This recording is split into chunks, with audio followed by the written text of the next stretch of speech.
ఒక rice cup పొట్టు మినపప్పు. పొట్టు మినపప్పు అయితే హెల్త్కి చాలా మంచిదండి, అందుకని నేను పొట్టు మినపప్పు తీసుకున్నాను. యాలకుల పొడి. ఒక రైస్ కప్పుకి 3/4 రైస్ కప్పు బెల్లం తీసుకోవాలి. బెల్లము, నెయ్యి. ఒక మందపాటి బాండీని తీసుకొని దానిలోకి మనం తీసుకున్న ఈ ఒక రైస్ కప్పు మినపప్పు ఎర్రగా వేయించుకోవాలి. ఇలా మొత్తం ఎర్రగా వేగిన తర్వాత వీటిని ఒక ప్లేట్లో తీసుకొని చల్లార్చుకోవాలి. ఇప్పుడు ఈ వేడి దానిలోనే నెయ్యి వేస్తే కరిగిపోతుంది. ఈ నెయ్యి సరిపోతుంది. ఈ మినపప్పు చల్లారే లోపల మనం బెల్లాన్ని తరుక్కుందాము. ఇలా చల్లార్చుకున్న మినపప్పుని మిక్సీ గిన్నెలోకి తీసుకొని మిక్సీ వేసుకోవాలి.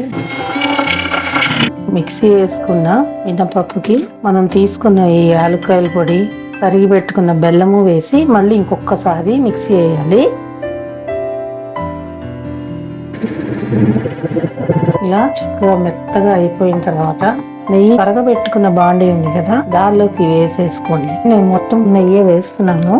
ఇలా వేసేసి ఒకసారి గరిటెతో పైకి కింద కలిపేసుకుంటే ఉండలు చేసేసుకోవచ్చు. నెయ్యి కావాలంటే కొంచెం వేసుకోవచ్చు.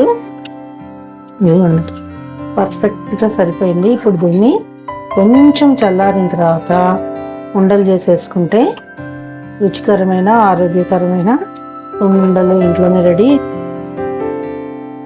ఇలా కొంచెం వేడి మీదే ఉండగట్టుకుంటే ఉండ చక్కగా రౌండ్గా బాగా వస్తుంది. ఇదండి రుచికరమైన సున్నుండలు రెడీ.